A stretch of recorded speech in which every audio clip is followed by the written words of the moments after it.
Henry Adams ने teachers को लेकर एक बड़ी शानदार बात कही थी। उन्होंने कहा था कि टीचर्स का इफेक्ट एटर्निटी तक पड़ता है। उन्हें खुद नहीं मालूम होता है कि उनका असर कहां जाकर रुकेगा। वो बच्चों के थॉट, एटीट्यूड, बिहेवियर, एक्शन, यहां तक कि फ्यूचर तक को असरअंदाज करते हैं। तो जब इतना ज्यादा असर होने वाला ये पोस्ट है, इतना ज्यादा प्रभावशाली पोस्ट है, तो क्यों ना हम पूरी तरह से तैयारी करके क्लास में जाएं। तो जैसा कि मैंने पिछले वीडियो में आपसे वादा किया था कि मैं स्टेप बाय स्टेप टीचिंग के बारे में बताऊंगा। सबसे पहले कि क्लास में जाने से पहले हमें क्या करना चाहिए, उसके बारे में चर्चा करते हैं। आइए देखते हैं।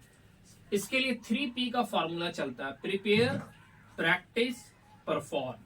प्रिपेयर मतलब जब क्लास जाने लगे आप, उससे पहले आप नोट्स बना ले। जो भी टॉपिक आपको पढ़ाना है उसका नोट्स आपके पास लिखा हुआ जरूर होना चाहिए, खुद से आप बना लें। उसके बाद उसी से जुड़ा हुआ कुछ कोट्स, कोई टॉपिक पढ़ा रहे, जैसे भी मैंने आज टीचर के बारे में बताना था तो मैंने एक कोट्स आपको शेयर किया टीचिंग से रिलेटेड। स्टोरी, अगर कोई शानदार सी कोई स्टोरी हो, जैसे पिछले वीडियो मैंने एक स्टोरी भी सुनाई थी। उसके अलावा कोई पोएट्री हो, कोई कविता हो जो टीचर से जुड़े हुए या जो भी टॉपिक आप पढ़ाने जा रहे हैं उससे जुड़े हुए हैं।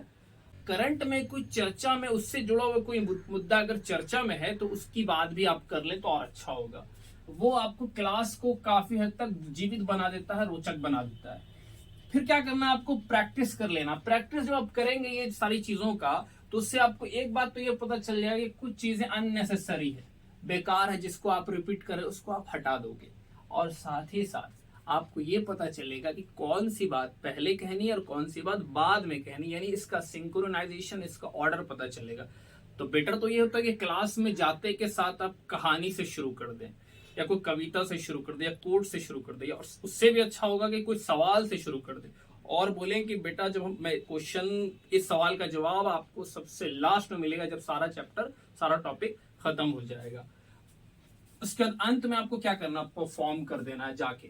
तो अगर आप ये सारा स्ट्रेटजी अपनाते हैं तो उम्मीद है कि आपका क्लास बहुत ही ज्यादा एंटरटेनिंग होने वाला है। इसी को हम लोग, आप कह लीजिए, लेसन प्लान भी कहते हैं। उसमें पता होता है कि हमें क्या पढ़ाना है और हम क्या उम्मीद रख रहे हैं कि बच्चे उससे क्या सीखेंगे।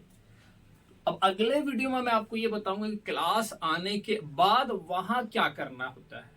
ये तो क्लास आने से पहले की बात है। फिर क्लास हम एंट्री करें तो कैसे एंट्री करना चाहिए, और एंट्री करने के बाद, अंदर आने के बाद क्या क्या ऐसा काम किया जाए जिससे क्लास बहुत ही ज्यादा एंटरटेनिंग और